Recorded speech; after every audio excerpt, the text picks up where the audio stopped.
Hello दोस्तों, नमस्ते, राम राम। मैं हूं अमित चौधरी। स्वागत है आपके अपने यूट्यूब चैनल अमित सर जी के में। तो आप सभी को मैं टॉप 60 एमसीक्यू करवा रहा हूं। एग्जाम एनालिसिस में जो टॉपिक मैंने डिस्कस किए हैं उसमें ऑलरेडी मैं बता चुका हूं कि क्वेश्चन कहां से आ रहे हैं और किस प्रकार से क्वेश्चन ऑलरेडी आ चुके हैं। ठीक है, आज के जो मोस्ट इंपोर्टेंट टॉप 60 एमसीक्यू हैं, ज्योग्राफी, हिस्ट्री, सिविक जो भी है, तीनों सब्जेक्टों को लेकर मोस्ट इंपोर्टेंट है कि क्या पूछ सकता है। ठीक है, आगे एग्जामिनर। ठीक है, इसके लिए मोस्ट इंपोर्टेंट हो जाती है। और टॉप 60 एमसीक्यू आप कर सकते हो, नहीं कर सकते, या फिर आपके कितने बैठ रहे मेरे भाई।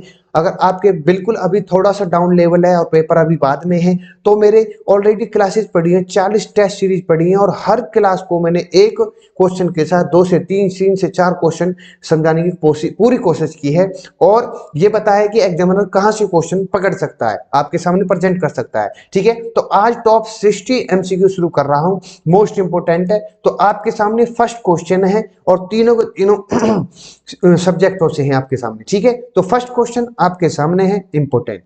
आज का फर्स्ट क्वेश्चन है इंपोर्टेंट क्वेश्चन। मैं पहले भी बता चुका हूं, इन प्लासी की लड़ाई हो या फिर पानीपत की कोई सी भी लड़ाई हो, या फिर जितने भी मैं ऑलरेडी आपको युद्ध हैं उन सभी को ऑलरेडी करवा चुका हूं। अब क्वेश्चन आगे कहां से आ सकते हैं उन सभी को मैं संभावित करके डाल रहा हूं, और आप प्रॉपर तरीके से लगाते रहो। टॉप 60 क्वेश्चन है, तीनों सब्जेक्टों में इंपोर्टेंट। ठीक है, तो बात करते हैं प्लासी की लड़ाई की, प्लासी के युद्ध की 1757 में जो हुई थी। अंग्रेजी सेना का नेतृत्व किसने किया था? Robert Clive, Hector Munro, Warren Hastings. तो इनमें से कौन है? तो यहाँ पर राइट आंसर हो जाता है मेरे भाई ए। ठीक है, रॉबर्ट क्लाइव जो था उसने अंग्रेजी सेना का नेतृत्व किया था। बात करूं, ये इंपोर्टेंट है। प्लासी की जो लड़ाई हुई थी, ईस्ट इंडिया कंपनी और दूसरा जो बंगाल का नवाब था सिराजुद्दौला, इन दोनों के बीच में युद्ध हुआ था। आप सभी को बेहतरीन तरीके से मैं समझा चुका हूं। ठीक है, तो यहाँ पर राइट आंसर हो जाता है ए। नेक्स्ट क्वेश्चन पर चलते हैं। नेक्स्ट क्वेश्चन आपके सामने एक चीज है कि बंगाल का वैध शासन कब से कब तक चला। वैध शासन का मतलब होता है, द्वैध या वैध जो होता है कि किसी दो शासक के द्वारा उस पर शासन करना, किसी एक क्षेत्र पर। तो बंगाल पर कब तक चला है? ऐसे दो शासक थे जो अपना अपना शासन चला रहे थे। ठीक है, तो वो कौन सा समय था? 1757 से 1767, 1764 से 1793, या फिर 1765 से 1772 और 1760 से 1793। तो यहाँ पर राइट आंसर हो जाता है, मैं ऑलरेडी आपको बता चुका हूँ किस कारणवश। 1764 जो बक्सर का युद्ध हुआ था उसके बाद में ये द्वैध शासन शुरू हो गया था, और 1772 में जाकर के खत्म हो गया था। ठीक है, ये इंपोर्टेंट चीजें हैं। चलो नेक्स्ट क्वेश्चन। नेक्स्ट क्वेश्चन आपके सामने है, वर्ष 1798 ईस्वी में लॉर्ड वेलेस्ली द्वारा प्रस्तावित सहायक संधि को स्वीकार करने वाला सबसे पहला भारतीय शासक कौन था? देखो, सहायक संधि आप सबको पता होगी, दो जो ईस्ट इंडिया कंपनी थी और भारतीय रियासत, उनके बीच में किसी चीज को लेकर के समझौता होना वही सहायक संधि होती थी। ठीक है, ये इंपोर्टेंट चीजें हैं। जो जो चीज क्या पता इस प्रकार से पूछ ले कि सहायक संधि होती क्या है। ठीक है, तो यहाँ पर पूछ रहा है 1798 के जो ईस्वी में के अंतर्गत जो सहायक संधि हुई थी लॉर्ड वेलेस्ली की, तो उसको स्वीकार करने वाला पहला भारतीय शासक था। कहाँ का? अवध का नवाब था, हैदराबाद का निजाम था, या फिर कर्नाटक का नवाब था, या मैसूर का राजा था। तो हालांकि इंपोर्टेंट क्वेश्चन है, ये समझने वाला क्वेश्चन है। तो यहाँ पर गौर करोगे, लॉर्ड वेलेस्ली द्वारा 1798 की बात कर रहा है, तो हैदराबाद का जो निजाम है, बहुत से बच्चे मैसूर का राजा लगा के आ रहे हैं, ये गलत है। यहाँ पर हैदराबाद का निजाम इज द राइट आंसर हो जाता है, जो कि आजफ शाह, ठीक है, द्वितीय था उस समय। ठीक है, निजाम अली खां कह लो या आजिफ शाह द्वितीय कह लो, तो यहाँ पर राइट आंसर हो जाता है हैदराबाद का निजाम उसी समय का था, तो जिसने भी इसको स्वीकार किया था। ठीक है मेरे भाई, चलो सहायक संधि को। नेक्स्ट क्वेश्चन आप देखो, भारत का प्रथम गवर्नर जनरल व वायसराय, ये पूछे गए क्वेश्चन है। ठीक है, तो वायसराय और गवर्नर जनरल दोनों चीज है। ठीक है, आप भटकना नहीं है। बात कर रहा है ये मतलब कुल मिलाकर जो एग्जामिनर है 1857 की। 1857 में जब क्रांति हुई उस समय तक गवर्नर जनरल हुआ करता था। जब क्रांति होली उसके बाद में वायसराय कहने जाने लगा, पीछे था आदेश आए ब्रिटिश रूल से। ठीक है, तो यहाँ पर वो कौन था? Lord Hasting, Canning, Minto, Lord Curzon. सभी को पता है लॉर्ड कैनिंग यहाँ पर इज द राइट आंसर हो जाता है। ठीक है मेरे भाई, लॉर्ड कैनिंग पहला गवर्नर जनरल, ठीक है, और वायसराय था। ये इंपोर्टेंट चीजें, जो भी चीजें मैं डिस्कस कर रहा हूं अपने भाइयों से। चलो नेक्स्ट क्वेश्चन पर चलते हैं। एक चीज मैंने ट्रिक में लिख रखी है, आप इसको ट्रिक को पढ़ लेना। इसमें मैंने दे रखा है कि सबसे पहले जो गवर्नर बना, देखो गवर्नर, गवर्नर जनरल और वायसराय, इन तीनों में ही अंतर है, ठीक है, अपने अपने समय के अनुसार। वो सभी चीजें मैंने लिख रखी हैं। कौन भारत का गवर्नर जनरल रहा, पहले गवर्नर रहा बंगाल का जो भी, फिर भारत का गवर्नर बना, ठीक है, गवर्नर जनरल बना, फिर वायसराय बना, ये सभी चीजें मैंने ट्रिक वाइज लिख रखी हैं। रॉबर्ट है विलियम की मौसी करके, ये आप ट्रिक वाइज पढ़ लेना, ठीक है, पीडीएफ में शेयर कर दूंगा। अच्छा, तीसरा आंग्लो मैसूर युद्ध, जो कि 4 आंग्लो मैसूर युद्ध हुए, उनमें से जो तीसरा आंग्लो मैसूर युद्ध है उसको रोकने के लिए टीपू सुल्तान ने अंग्रेजों के साथ कौन सी संधि की, ये इंपॉर्टेंट है। संधि का मतलब मैं बता चुका हूं अपने भाई को। तो मंगलोर की संधि की इसने, श्रीरंगपट्टनम संधि करी, मैसूर की संधि करी, या बदनूर की संधि करी। आप सभी को पता होना चाहिए श्रीरंगपट्टनम की जो संधि थी, जो कि तीसरे आंग्ल मैसूर युद्ध के बीच में टीपू सुल्तान ने अंग्रेजों के साथ की थी। तो यहाँ पर राइट आंसर हो जाता है मेरा भाई बी, ठीक है। ये इंपॉर्टेंट चीजें हैं, सभी के सभी युद्ध में ऑलरेडी करवा चुका हूं अपनी टेस्ट सीरीज में। चलो, राजक्षय या हड़प की नीति या फिर जब्ती सिद्धांत किसके द्वारा लागू किया गया था? हेस्टिंग, कानिंग, विलियम बेंटिंग या डलहौजी। आप सभी को जानते होंगे इसकी शिकल को, इसके फेस को, तो डी यहाँ पर राइट आंसर हो जाता है लॉर्ड डलहौजी। 1848 से मेरे भाई 56 तक यही रहा हो, कौन? लॉर्ड डलहौजी। इसी के बीच में ये हड़प नीति हुई। हड़प नीति का मतलब है जैसे कि किसी कोई आदमी है, कोई इंसान है, उसका पुत्र नहीं है, ठीक है, और उसके बहुत लंबी चौड़ी जायदाद है उसके नाम, ठीक है, और उसका पुत्र नहीं है, और उसके जो वह मर जाता है, उसके बाद जो जमीन है, भूमि है, उसको हड़प लेना, ये हड़प नीति थी, ठीक है। तो इसको कहते हैं हड़प नीति। तो लॉर्ड डलहौजी के समय के समय या इन्होंने चलाई थी, ठीक है। ये इंपॉर्टेंट चीजें हैं जो मैं बता रहा हूं आपको, ठीक है। ये भी एक मेन कारण था 1857 में क्रांति का, ठीक है मेरे भाई, ये भी इंपॉर्टेंट है, ये मेन कारण माना जाता है ये भी, ठीक है। तो यहाँ पर लॉर्ड डलहौजी, आप सभी को पता होगी इन्हीं के समय में प्रथम रेल चली थी अपनी भारत में, ये भी इंपॉर्टेंट है। डाक सेवा भी इनके समय में, ठीक है। ये सभी चीजें छोटी छोटी जो चीजें मैं बता रहा हूँ आपको, ये इंपॉर्टेंट है, ठीक है। चलो नेक्स्ट क्वेश्चन पर चलते हैं। तो देखो, सिख गुरु से पूछे जा सकते हैं क्वेश्चन, किस सिख गुरु ने फारसी में जफरनामा लिखा था? गुरु हरिराय ने, हरिकृष्ण ने, गुरु गोविंद सिंह ने, या गुरु तेग बहादुर? तो ये सिंपल है, इसकी सबको पता होगी। गुरु गोविंद सिंह ने फारसी के अंतर्गत जो भाषा है जफरनामा लिखा था, ठीक है मेरे भाई। चलो नेक्स्ट क्वेश्चन, भारत में डाक सेवा अभी मैंने बताया था शुरू करने वाला ब्रिटिश गवर्नर लॉर्ड डलहौजी है। ये 1854 में ये डाक सेवा शुरू हुई थी, आप सभी को पता होना चाहिए, ठीक है मेरे भाई। चलो नेक्स्ट क्वेश्चन पर चलते हैं। किस सिख गुरु ने गुरु नानक की जीवनी लिखी थी? देखो इंपॉर्टेंट है, गुरु नानक की जीवनी लिखने वाला कौन है? गुरु अंगद देव, गुरु अमरदास जी, गुरु रामदास जी, गुरु अर्जुन देव। गुरु अर्जुन देव इज द राइट आंसर हो जाते हैं मेरे भाई। अब ये कौन से नंबर के गुरु थे, ठीक है, ये इंपॉर्टेंट है, इन कमेंट मुझे बताना, ठीक है। चलो नेक्स्ट क्वेश्चन पर देखो, जो भी चीजें मैं बता रहा हूं मैं अलग से बता रहा हूं, उनको नोट कर लो। हालांकि मैं पीडीएफ आज शेयर कर दूंगा सभी को, ठीक है, इंपॉर्टेंट है। तो बक्सर के युद्ध की बात आ गई। अब देखो, बक्सर के युद्ध के बीच में और जो कि 1764 में हुआ था, अंग्रेजी का नेतृत्व करने वाला कौन इंसान है, कौन था? रॉबर्ट क्लाइव तो हो चुका 1757 में। वारेन हेस्टिंग गलत हो जाता है, हेक्टर मुनरो यहाँ पर राइट आंसर हो जाता है। हेक्टर मुनरो अंग्रेजी सेना का नेतृत्व करने वाला था, ठीक है, हेक्टर मुनरो। ये कंफ्यूज नहीं हो रहा, रॉबर्ट क्लाइव 1757 में था और 1764 में हेक्टर मुनरो है, ठीक है। बक्सर के युद्ध के अंतर्गत आप सभी को पता होगी, जो कि बंगाल का नवाब था वो था आपका मीर कासिम, ठीक है, ये इंपॉर्टेंट है। अवध का नवाब कौन था? अवध का नवाब सिराजुद्दौला। और जो जो बादशाह जो मुगल थे उस समय जो शाह आलम द्वितीय था, इंपॉर्टेंट है तीनों के बीच और अंग्रेजों के बीच में, इन सभी की आपस में झड़प हुई, उसी को बक्सर का युद्ध कहा जाता है। और यहाँ पर पूछा गया अंग्रेजी सेना का जो नेतृत्व करने वाला था वो था हेक्टर मुनरो, ठीक है। यहाँ पर सी इज द राइट आंसर हो जाता है, सिंपल सी बात ये है, ठीक है। चलो, ये ऑलरेडी मैं डिटेल वाइज हर चीज को कहां से कौन सा नवाब क्यों किस कारण बस ऑलरेडी क्लास में करवा चुका हूं, ठीक है। चलो नेक्स्ट क्वेश्चन, सिखों के सैन्य संप्रदाय खालसा पंथ का प्रवर्तन किसने किया? हरराम ने। खालसा पंथ की स्थापना करने वाले गुरु गुरु गोविंद सिंह थे, इंपॉर्टेंट है, गुरु गोविंद सिंह ने, ठीक है, ये अंतिम गुरु थे। नेक्स्ट क्वेश्चन, 1757 में सिराजुद्दौला किसके द्वारा पराजित किया? जैसे मैंने अभी बताया था आप सभी को, ये प्लासी के युद्ध की बात कर रहा है, कैनिंग, हेस्टिंग, क्लाइव। तो सिंपल है, सी इज द राइट आंसर हो जाता है। नेक्स्ट क्वेश्चन की तरफ चलते हैं। अच्छा, सुगोली की संधि बहुत बार पूछी गई क्वेश्चन है। सुगोली की संधि 2018 में सी टेट में आया था, यूपी टेट में भी आया हुआ है। है। तो सुगौली की संधि 1816 में जो कि हुई थी, किस किस के बीच में? East India company Nepal, east India company Mithila, east India अवधि या फिर अवध का नवाब और नेपाल। तो यहाँ पर राइट आंसर हो जाता है मेरे भाई ए, जो सुगौली की जो संधि हुई है जो कि 1816 में हुई है, ईस्ट इंडिया कंपनी और नेपाल के बीच में हुई थी। चलो next question, next question important है। अच्छा एक मिनट रुके। हाँ, टीपू सुल्तान की मृत्यु 1799 ईस्वी में कहाँ हुई थी? मैसूर में, कुर्ग में, श्रीरंगपट्टनम में या वाडिवास में? सभी को पता होगी, सी इज द राइट आंसर हो जाता है, श्रीरंगपट्टनम में इनकी मृत्यु हुई थी। नेक्स्ट है, अच्छा इस क्वेश्चन का जवाब मुझे देना आप, ठीक है, इंपोर्टेंट क्वेश्चन है बिल्कुल। अभी मैंने सब कुछ बता दिया आपको, ठीक है। निम्नलिखित में से किस किसने लॉर्ड वेलेस्ली के साथ सहायक संधि पर हस्ताक्षर किए? हैदराबाद के निजाम ने, ऑलरेडी मैं बता चुका हूँ, अवध के नवाब ने भी करे या मैसूर के राजा ने भी, बंगाल के नवाब ने? इंपोर्टेंट क्वेश्चन है ये, मुझे बताना इन कमेंट में, ठीक है। इनमें से एक गलत होगा और जिसको पता होगी वो तुरंत आंसर दे देगा इसका।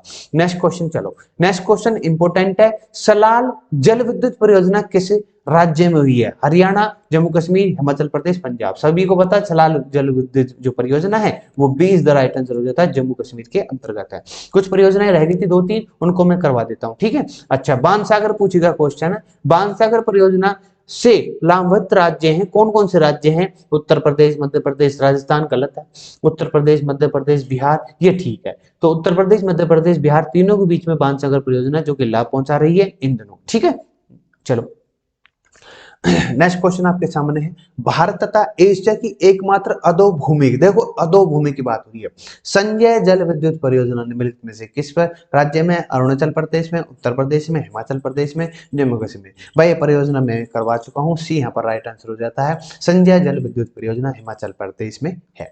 नेक्स्ट क्वेश्चन, अच्छा अब आते हैं थोड़ा संविधान पे, सिविक्स पर, ठीक है, पूछे जा सकते हैं क्वेश्चन, ठीक है। अनुसूची से रिलेटेड क्वेश्चन में लेकर आऊं, कैसे किस प्रकार से क्वेश्चन उठ सकते हैं ये भी, पर जो ज्योग्राफी के जो क्वेश्चन है वो मोस्ट इंपोर्टेंट है, अभी मैं करवाऊंगा एंड में।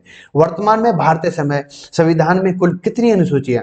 बात हो रही है वर्तमान की, तो आज के समय में 12 अनुसूचियां, आप सभी को पता होगी, ठीक है, इंपोर्टेंट है। मैंने कई बार पूछा गया क्वेश्चन बताया हुआ था कि ये पूछा गया है आज क्वेश्चन, ठीक है। तो आपसे पूछ सकता है इस प्रकार से घुमा करके कि संविधान सभा की प्रारूप समिति द्वारा प्रस्तुत प्रारूप संविधान में कितनी अनुसूचियां थी बोल दिया, 6, 8, 9, 12। तो 8 इज द राइट आंसर हो जाता है, सिंपल है, ठीक है। नेक्स्ट है, देखो ये फिर पूछेगा घुमा करके, संविधान द्वारा अंतिम रूप से पारित संविधान कुल कितनी अनुसूचियां थी? फिर भी 8 है, ठीक है, आपको भटकना नहीं है। बात करें वर्तमान की तो 12 है, और बात करें अनुसूचियां थी मूल संविधान के अंतर्गत 8 अनुसूचियां थी, ठीक है। चलो नेक्स्ट क्वेश्चन, किस संविधान संशोधन अधिनियम द्वारा भारतीय संविधान में 9वीं अनुसूची जोड़ेगी? देखो इंपॉर्टेंट है, 9वीं अनुसूची जोड़ेगी, और फर्स्ट जो पहला जो अमेंडमेंट कह लो, संविधान संशोधन कह लो, उसके अनुसार 9वीं अनुसूची जोड़ी गई थी भूमि को लेकर के, ठीक है। इंपॉर्टेंट क्वेश्चन है, हालांकि मैं लास्ट में वन लाइनर में भी लेकर आया हूं, इंपॉर्टेंट क्वेश्चन है ये, ठीक है। अनुसूची के बारे में 12 की 12 अनुसूची में ऑलरेडी फिक्स करके वन लाइनर में दे रखी है, आप पढ़ लेना, ठीक है। नेक्स्ट क्वेश्चन 52वां इंपोर्टेंट है, 52वां जो संविधान संशोधन हुआ था उसके जो कि 1985 में हुआ था, कौन सी अनुसूची को भारतीय संविधान में शामिल किया गया?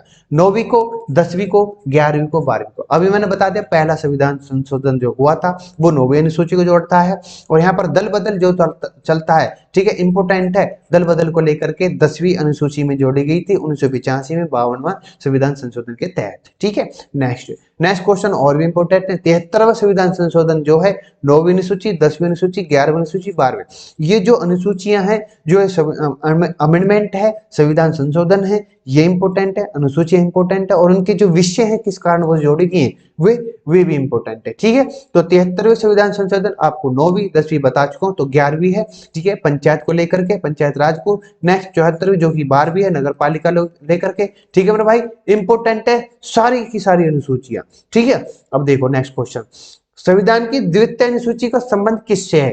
राज्यसभा से, प्रतिनिधित्व से, भाषाओं से, शपथ ग्रहण से, महत्वपूर्ण पद अधिकारी के वेतन से? तो यहाँ पर राइट आंसर हो जाता है डी, ठीक है। मैं अनुसूचियां एक बार घुमा देता हूं आपके दिमाग में, ठीक है, मैं लेकर आया हूं, देखो ये देखो, राज्य व्यवस्था या संविधान की अनुसूचियां जो है प्रथम अनुसूची राज्य और केंद्र शासित प्रदेशों के नाम, उनकी सीमाओं के बारे में बात करता है।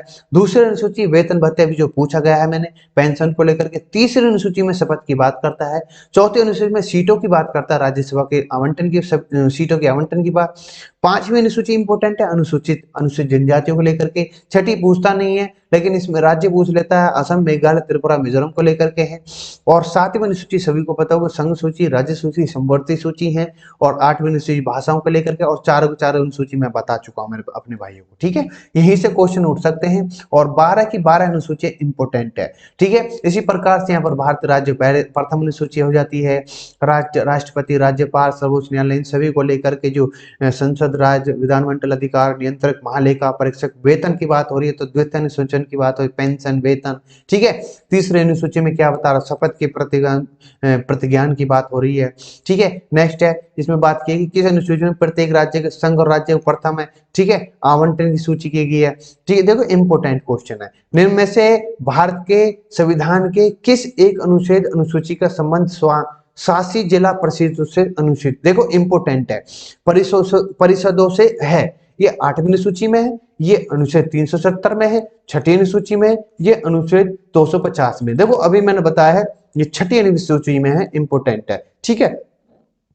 नेक्स्ट क्वेश्चन, अच्छा 22वें साई कहां पर है, 8वीं अनुसूची में। इस प्रकार से इन अनुसूचियों से जितने भी क्वेश्चन आने थे वो मैं ऑलरेडी ऑप्शन वाइज भी दे चुका हूं, वन लाइनर आपके सामने ये रहे, ठीक है। ये सभी के सभी इंपोर्टेंट है मेरे भाई, अनुसूची एक बार निगाह मान लेना क्वेश्चन पर भी और ये वन लाइनर पर भी, ठीक है। चलो नेक्स्ट क्वेश्चन अब आते हैं ज्योग्राफी की, जो महासागरीय जलधाराएं, इन पर ज्यादातर क्वेश्चन पूछेगा आप, ठीक है, इंपोर्टेंट है सभी की सभी। चलो फर्स्ट क्वेश्चन है इसका ज्योग्राफी का, अपनी भूगोल का। विश्व की बात करेंगे, फिर विश्व में जितनी भी महासागर की जलधाराएं हैं उन सभी को प्रॉपर तरीके से समझाता चलूंगा अपने भाई को, ठीक है। ये होती क्या है इनको भी मैं बता दूंगा।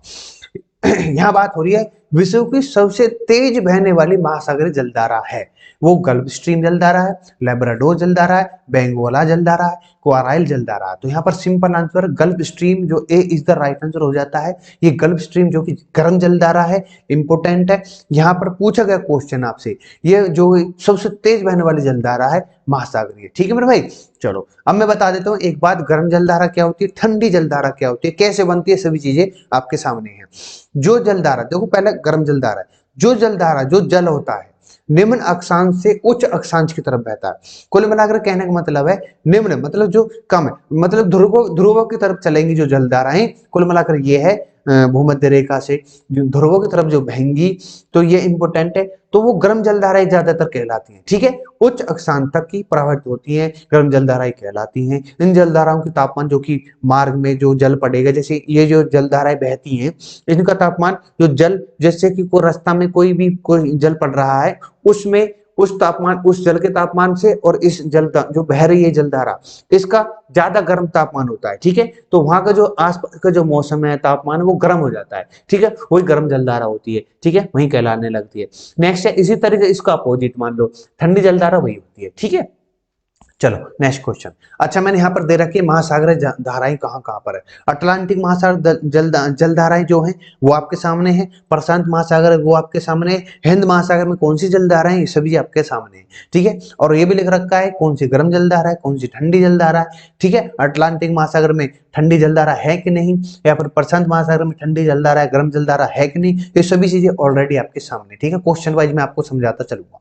निम्नलिखित में से कौन सी महासागरीय जलधारा यूरोप का गर्म कंबल के नाम से लोकप्रिय है। देखो यूरोप की बात हो रही है, यूरोप के गर्म कंबल कहा जाता है। ये बेंगोला जलधारा है, कैनारी, गल्फ स्ट्रीम, नॉर्वे की जलधारा। तो यहाँ पर राइट आंसर हो जाता है मेरे भाई सी यहाँ पर राइट आंसर हो जाता है। गल्फ स्ट्रीम जलधारा जो कि गर्म जलधारा जो कि यूरोप में बहती है, उसको यूरोप का गर्म कंबल कहा जाता है, ठीक है मेरे भाई। देखो इंपोर्टेंट है, निम्नलिखित में से किस जलधारा के क्रिसमस के बच्चे की धारा कहते हैं। क्रिसमस के बच्चे की धारा पूछा गया क्वेश्चन है।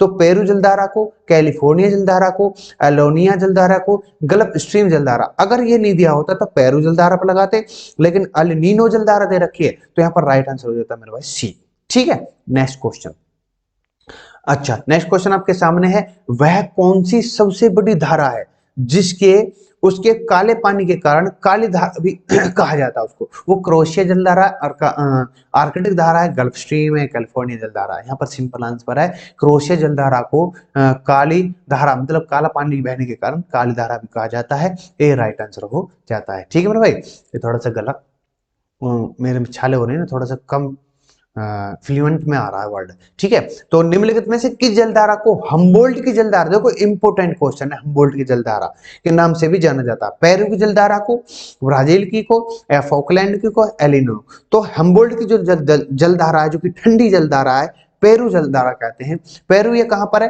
पेरू जो जलधारा है आपके नॉर्थ अमेरिका, साउथ अमेरिका। ठीक है, साउथ अमेरिका जो है उसमें पेरू और चिली जो देश हैं, जो बिल्कुल प्रशांत महासागर से रिलेटेड है, टच है बिल्कुल। तो हम्बोल्ट की जलधारा वहीं पर है, पेरू जलधारा उसी को कहा जाता है। ठीक है, जो कि एक ठंडी जलधारा है। ठीक है मेरे भैया, चलो नेक्स्ट क्वेश्चन। भैया मैंने मैप में ऑलरेडी समझा चुका हूँ, ठीक है, क्लास के अंतर्गत। ठीक है, तो यहाँ पर दिमाग लगाओ, आप एक मैप ले लो, वहां पर कौन कौन सी जलधारा है उसको सर्च मार के आपके सामने रख लो और जलधारा को सर्च मारते रहो। ठीक है, जो मैं बोल रहा हूँ उसको देख लो, हाँ ये जलधारा यहाँ से यहाँ बह रही है, इस तरफ बह रही है, ये गर्म है, ये ठंडी है, ऑलरेडी आपको पता चल जाएगी। ठीक है, नेक्स्ट क्वेश्चन।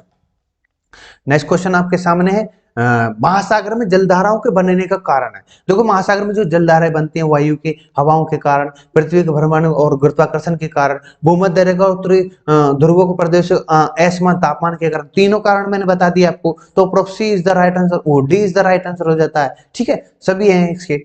नेक्स्ट क्वेश्चन, समुद्र की गर्म जलधारा किसकी ओर जाती है? देखो अभी मैंने बताया ध्रुवों की तरफ चलती है। ठीक है मेरे भाई, इंपॉर्टेंट है, ध्यान पूर्वक समझ लेना। समुद्र की गर्म जो जलधाराएं होती है मोस्टली ध्रुवों की तरफ चलती है। ठीक है, चलो निम्नलिखित में से किस सागर के चारों ओर समुद्री जलधारा प्रवाहित होती है? देखो किस सागर की ओर समुद्री जलधारा प्रवाहित होती है? देखो आप देख रहे होगे, चीन है, जापान है, सारगोस है, मारा मारा सागर है। तो सारगोस इज द राइट आंसर हो जाता है, सी यहाँ पर राइट आंसर हो जाता है। नेक्स्ट क्वेश्चन, निम्न से कौन सी जलधारा दक्षिण गोलार्ध में बहती है? Florida, Canara, Humboldt, chloride. तो दक्षिण जो नीचे की तरफ है दक्षिण गोलार्ध, तो हम्बोल्ट की जो जलधारा है, इंपॉर्टेंट अभी बताया, पेरू की जलधारा कहा जाता है इसको, सी यहाँ पर राइट आंसर हो जाता है। देखो जितनी भी चीजें आपको मैं करवा रहा हूँ प्रॉपर तरीके, आपको हर चीज को पता होनी चाहिए। ठीक है मेरे भाई, चलो नेक्स्ट क्वेश्चन थोड़ा सा बड़े कर लेता हूँ इसको। ठीक है, हाँ, गल्फ स्ट्रीम धारा की उत्पत्ति होती है, सिंपल है।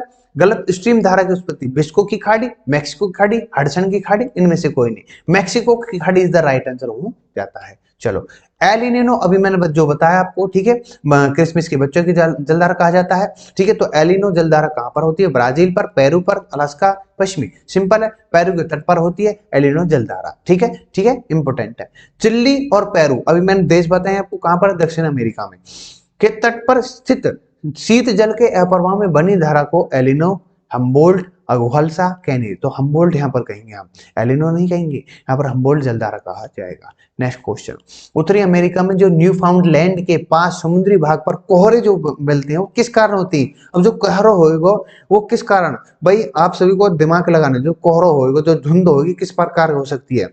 ठीक है, तो आप ठंडी और गर्म चीज को एकदम से मिलाओगे तो उसमें से भाप से उठाएगी। ठीक है, तो सभी चीजें तो उसको रिलेट करके पढ़ोगे तो सिंपल सा आंसर यहाँ पर सी में लिखा हुआ है कि इसके निकट गल्फ स्ट्रीम नामक गर्म एक तो और लैब्राडोर नामक ठंडी जो जलधारा है, ये दोनों आपस में मिक्स होती है, मेल होता है, उसके कारण कोहरा रहता है वहां पर। ठीक है, तो सी इज द राइट आंसर हो जाता है।